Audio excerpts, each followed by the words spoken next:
I've said it many times before. We have to meet people where they are and assist them in developing plans that take them to the next level. In conclusion, our mission as a district is clear.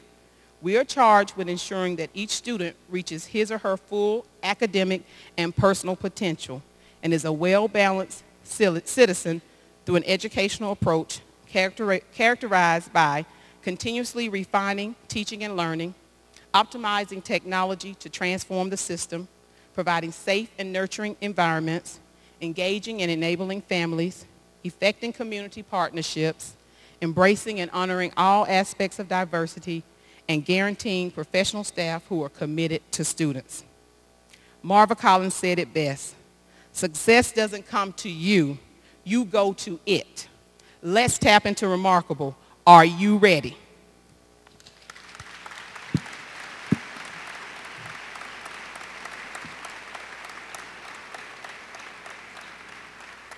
Next, we'll have our board president to bring greetings. Good morning.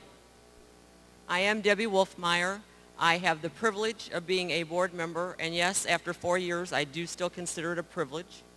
I have the honor this year of being president of the board, so I would like to, on behalf of the Board of Education, officially welcome everyone to another year at District 150.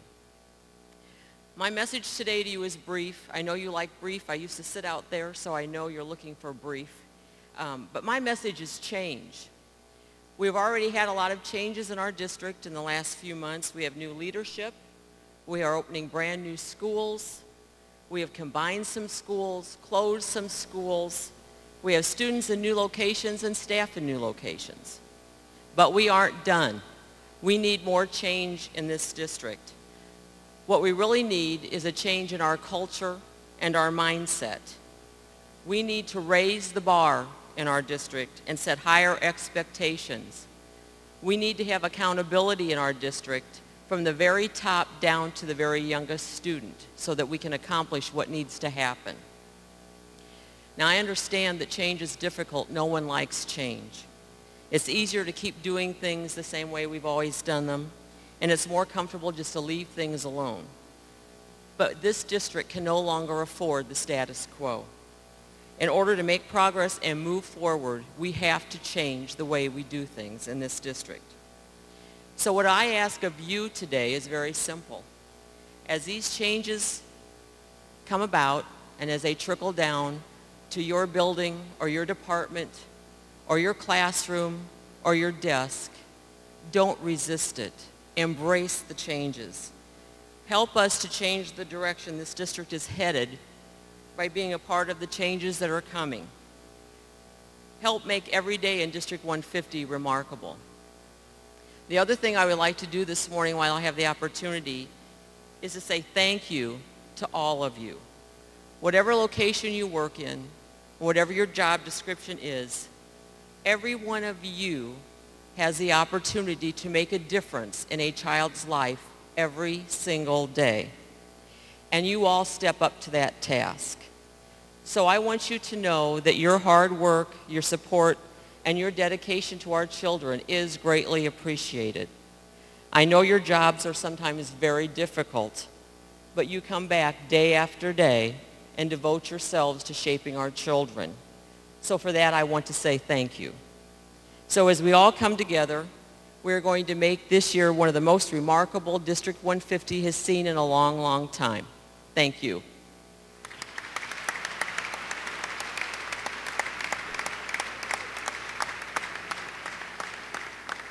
And now I'd like to introduce our mayor, Mr. Jim Ardis. Thank you, Debbie. Good morning. I've been invited a couple times to attend this function, and I got to say that this year there seems to be quite a bit more energy than we've maybe had at some times in the past. I think that Dr. Lathan's energy is definitely contagious. I think that all of us in the city and in the region are looking forward to the remarkable things that have been spoken about here already this morning. And my comments are going to be brief too.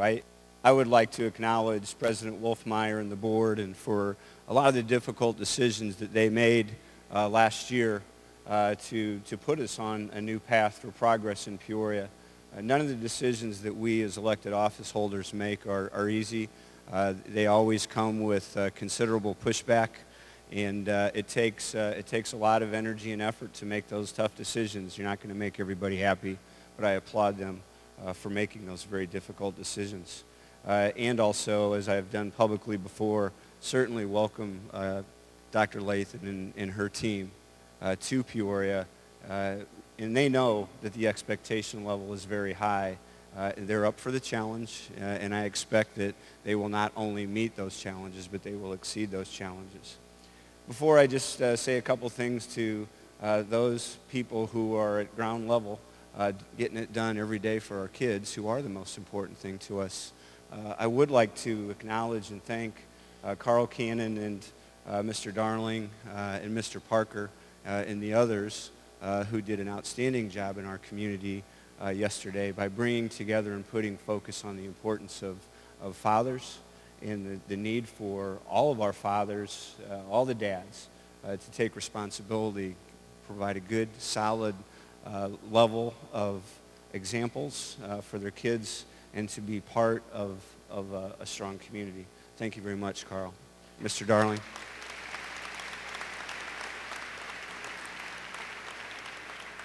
The only other accolade that I'd like to give really quickly is to our highly paid liaison between the city and the school district, and that's Dr. Collier, who many of you know professionally, some of you may know personally, and certainly has done wonderful things. And I say tongue-in-cheek, highly paid, because he has accepted this position and tried to act, and not just tried. I think he has done a very good job of forming much better communication and other relationships between the city and our school districts.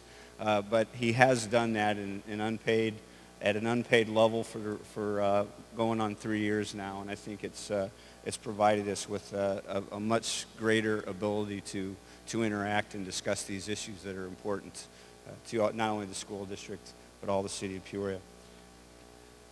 Before I say my actual remark here, I would like all you teachers to please keep in mind Peoria Promise was created about 3 years ago to extend the educational opportunities that you're sowing the seeds for right now. Peoria Promise is totally funded by donations. There's no tax dollars in it, which is, I guess it's good on one hand and bad on the other. If it was getting tax money, they wouldn't be paying it to us anyway. But it's totally driven by the support of people in our community who understand that all of our kids have to have an opportunity to continue their education after 12th grade. So any of you that need more information about Peoria Promise, and that we're talking about from preschool all the way up to 12th grade, we would love to get you some more information. Help the kids understand at an early age that it doesn't matter who they are, what their resources are, they will have an opportunity to go to an outstanding junior college at ICC just because they went to District 150 schools. So please contact me or go to peoriapromise.org if you need some more information on that. I had my comments all ready to go for this morning, and I threw them away because for the first time in weeks, I actually read our newspaper this morning. And for those of you who may or may not have seen it, there was a really cool article at the bottom of one of the pages that says, "Meet your neighbor." And one of your own, Brian Dunphy, was the person who's on there. And I know Brian's here because I saw him this morning. He had this really cool peach-colored shirt on, and he came up and introduced himself. And I know who Brian is because he's worked for the last couple of years as the coordinator for the mayor's summer youth program, which gives our kids an opportunity to work. But among several comments that Brian made, I threw mine away, and I'm going to use his because he says the last part of the column was one thing that you'd change about our community. And it's not just the change thing. that we spoke about. But it's also the positive optimism that I'll bet 99% of those of us in the room feel. And Brian said, I'd change public opinion about Peoria Public Schools. We have a great school district, administrators, teachers, custodians, security officers, coaches, secretaries, and nurses. We have a great staff of dedicated professionals. Challenges? Absolutely.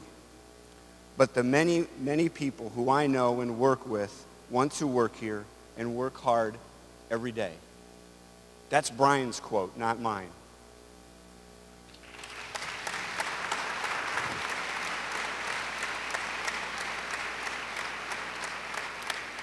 And I don't think that there's anything I could have said that would be more accurate to you. The people with at the grassroots level with your feet on the ground that are doing it every day with our kids. And all I can say is thank you for your dedication. Thank you for doing it for our kids. Outside of all the noise that you hear in the public arena and in the media and everything else, you're out there doing it for the right reasons. And we thank you. Have a good day.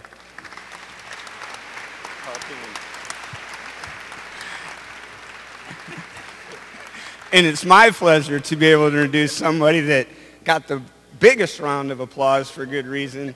And I'm going to talk to him and see if he wants to run for mayor in 2 years. Carl Cannon. No, I do not. My name's Carl Cannon, a.k.a. CEO. You know me, right? So when I ask what's my name, you get to respond, CEO. I'm going to make a point. What's my name? CEO. Come on. What's my name? The room should rock. What's my name? And it's overrated. When I say Hollywood, you say liar. Hollywood. Hollywood. We gotta say that. Because in a couple days, we get to dispute the liar. In a couple days, we're gonna back you up. Hope.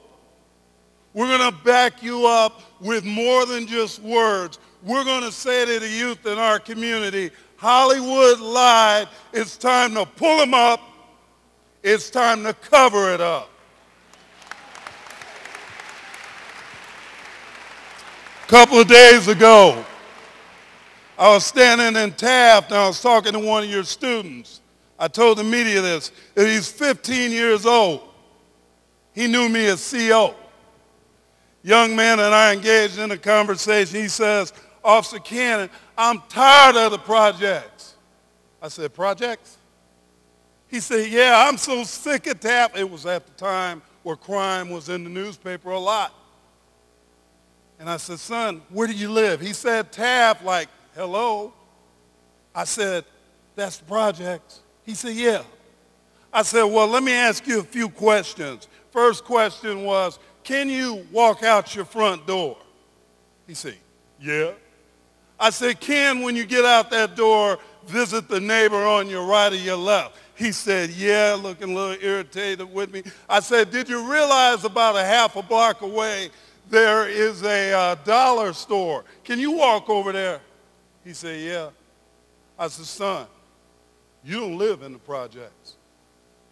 I said, you know what? If you come into my world, CEO, to get out the front door, you got to see me. To visit the cell on your right or your left, you got to see me. Now, what you might want to do that you haven't done, true story. I said, when you walk out your front door at Taft, if you want to change your address, you get on that yellow bus in a few weeks. When you get on that yellow bus, you ride into that school, you get off the bus, you go into that classroom. Don't do what you did last year. Don't sit in the back. Teachers are up front. You get up front close to knowledge. Knowledge is, somebody's scared to say it. Said you get close to the power, and maybe this year do what you've never done before. Report to the classroom, sit there, shut up, and listen. Knowledge is, knowledge is, knowledge is.